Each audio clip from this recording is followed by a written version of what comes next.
Why do mountaintops feel like freezers when they're literally closer to the sun? It's one of those backwards little riddles that messes with your head, and the answer flips how you think about heat. Let's dive right in. Let me ask you something that sounds dumb at first, but sticks in your head all day once you hear it. If you climb a mountain, you're getting closer to the sun, right? So why does it get colder up there? Seriously, shouldn't it be the other way around? You're gaining altitude, moving toward this giant burning star that blasts Earth with energy 24/7. That sunburn you got at the beach last weekend? That's from 93 million miles away. So climbing just a few miles higher should be like moving a little closer to a bonfire. And yet the higher you climb, the more it feels like someone left the freezer door open. Your breath turns to mist. Your fingers go numb. There's snow, there's ice, and the wind? The wind is downright rude. Meanwhile, back at sea level, people are sweating through their shirts, complaining about how their flip-flops are melting into the sidewalk. So what's going on here? Why does closer to the sun not mean closer to warmth? Let's talk about it. Because the answer flips everything you thought you knew about heat upside down. So here's the brain bender. Climb higher, freeze harder. Like,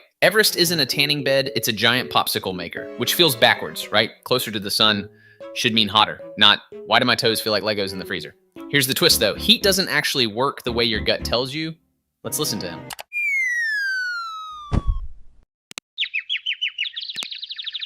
Most people imagine that warmth comes from the sun directly heating the air. Makes sense, right? Sunlight hits your skin, and you feel hot. But here's the twist. The air doesn't absorb most of that energy. Sunlight passes through the atmosphere and hits the surface of the Earth. The ground, the ocean, the pavement, all of that absorbs the sun's energy and then re-emits it as infrared radiation. That's what actually warms the air around us. It's like the sun sends a package of energy, and the ground unwraps it, then shares it with the room. So when you're at sea level, you're standing in a thick, cozy layer of air that's being heated from below. But when you climb a mountain, you're moving away from that warm surface. The air gets thinner, the ground gets less effective at absorbing heat, and everything around you becomes really bad at holding on to warmth. Mount Everest is 5.5 miles tall. The sun is 93 million miles away. That means standing on Everest gets you 0.026% closer to the sun than if you were at sea level. It's like standing 1 inch closer to a bonfire across a football field. So, technically, yes, you're closer. But functionally, not even a little.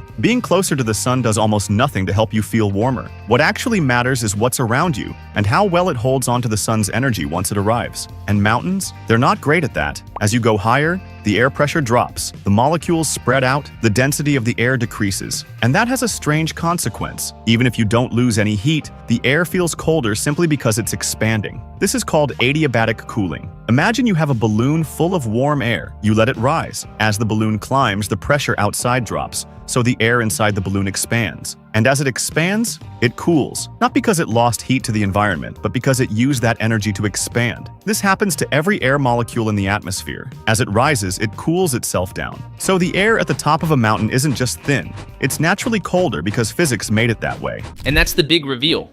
Your cozy warmth doesn't come straight from the sun, giving air molecules a suntan. Nope, the ground is basically Earth's giant heating pad, re-radiating energy like a smug middleman. Go higher and you're stepping away from the heater into thinner, lazier air that can't hold on too much.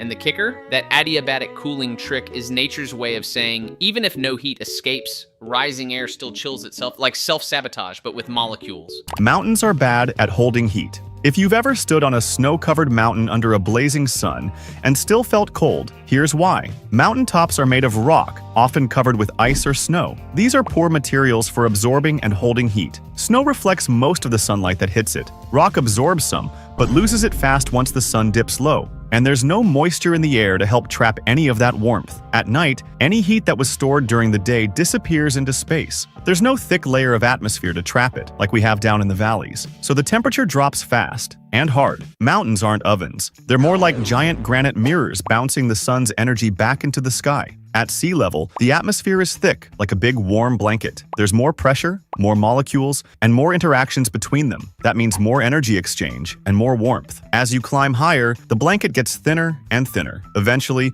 you're not wrapped in warmth anymore, you're just exposed. The few air molecules that are left are too far apart to share heat effectively. It's like going from a crowded party to an empty warehouse. Same lighting, way less body heat. Snow-covered peaks really are the ultimate trolls. Blazing sun, freezing toes. Snow just yeets the sunlight back into space like a giant cosmic reflector. And rock's basically the worst thermos ever. So when the sun sets, mountains dump their heat faster than a bad stock market. Down in the valleys, you've got the thick blanket of atmosphere trapping warmth. Up high, it's like someone stole the blanket and left you in a cold, echoing warehouse with zero body heat. Need proof? Go to Kilimanjaro. Mount Kilimanjaro sits near the equator, one of the hottest places on Earth. The base of the mountain is tropical. You could sweat through your shirt by breakfast, but climb to the summit and you'll find snow, ice, freezing temperatures, same sun, same continent, same day. Altitude is the only thing that changed. Commercial jets fly at around 35,000 feet, higher than any mountain. And up there, the air temperature is typically minus 60 degrees Fahrenheit. Why fly there? Because the air is thin, which means less drag and better fuel efficiency. But it's brutally cold. That's why airplane cabins are pressurized and heated. Because outside that little aluminum tube, the atmosphere is just empty, freezing space. If the systems fail, you lose consciousness, and then you freeze, even in full sunlight. Space is even closer to the sun. Still cold. If being closer to the sun meant more warmth, then space should be a tropical paradise. It's not. Space is mostly a vacuum. No air, no molecules, nothing to trap heat. In space, if sunlight hits you directly, you warm up, but the side facing away, it freezes. There's no atmosphere to distribute or trap that energy. Kilimanjaro really is nature's mic drop proof that altitude can beat latitude. You're practically straddling the equator, yet the summit looks like a freezer aisle. Planes at 35,000 feet, they're basically surfing that same thin, frigid air for efficiency. And space takes the logic nuclear. No molecules, no heat sharing. That's why astronauts can roast on one side and freeze on the other, basically cosmic rotisserie mode. So you get extremes, blistering heat and instant frostbite at the same time. So no, closeness to the sun doesn't matter without the systems that hold the heat. Heat needs a team. Warmth is never about just being in the sun. It's about what that sunlight lands on and what kind of support system is in place to retain it. You need a surface to absorb sunlight, atmosphere to trap the heat, pressure to keep the molecules close, moisture to help store energy. At high altitudes, you lose all four. Mountains are stunning, but they are terrible at teamwork when it comes to heat. Let's zoom out for a second and talk about something big, something global, the greenhouse effect. At lower altitudes, especially near sea level, Earth's atmosphere acts like a giant thermal blanket. Sunlight comes in as visible light, hits the surface, and bounces back up as infrared radiation, heat. But that heat doesn't just escape into space. Greenhouse gases like carbon dioxide, methane, and water vapor trap some of it and radiate it back down. That's what keeps our planet warm enough for life, and it's also why cities at sea level can feel like ovens during the summer. But up on a mountain, that thermal blanket is threadbare. There's less water vapor, less carbon dioxide, less of everything, really. The greenhouse effect still exists, but it's drastically weaker. So even if the sun is out in full force,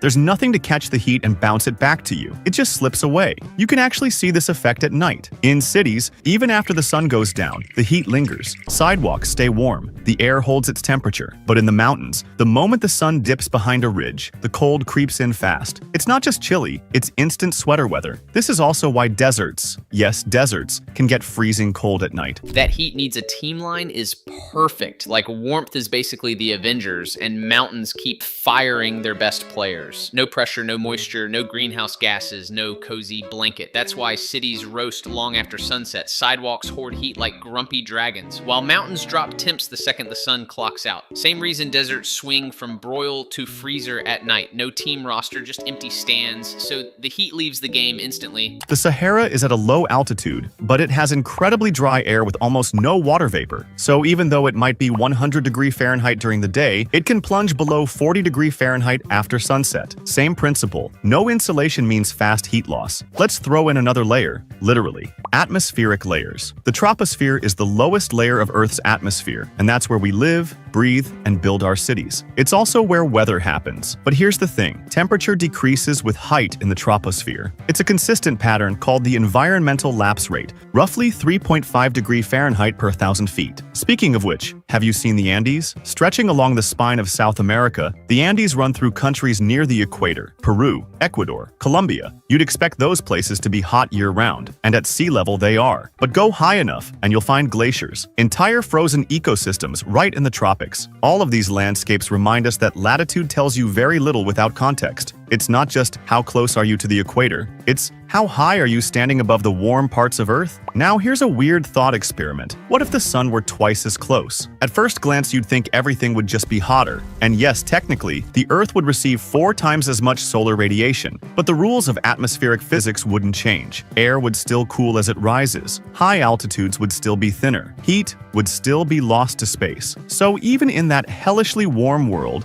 mountaintops might still be cold, just cold relative to the burning surface below. And now let's really twist the idea. Look at other planets. Venus is closer to the sun than Earth, but it's not hot just because of that. It's hot because its atmosphere is thick with carbon dioxide, a runaway greenhouse effect. Temperatures there are high enough to melt lead. Meanwhile, Mars is farther from the sun and has a very thin atmosphere. Even in direct sunlight, it's freezing cold. So once again, proximity to the sun doesn't matter nearly as much as what kind of blanket your planet is wearing. The higher we climb, the colder it gets. Not because the sun loves us less, but because we've stepped beyond the shelter that makes life possible, the atmosphere that hugs us close. The oceans that cradle heat, the forests that breathe moisture into the sky. And it reminds us that life doesn't thrive because the sun shines. It thrives because Earth holds on. So the punchline is almost poetic. Mountain cold isn't proof the sun's weak, it's proof our survival is built on layers. Blankets of atmosphere, oceans storing heat, forests pumping moisture skyward. Life thrives not just because the sun shines, but because Earth learned how to hold on to that gift. Strip that away and even paradise turns into a freezer. YX really nailed this explanation.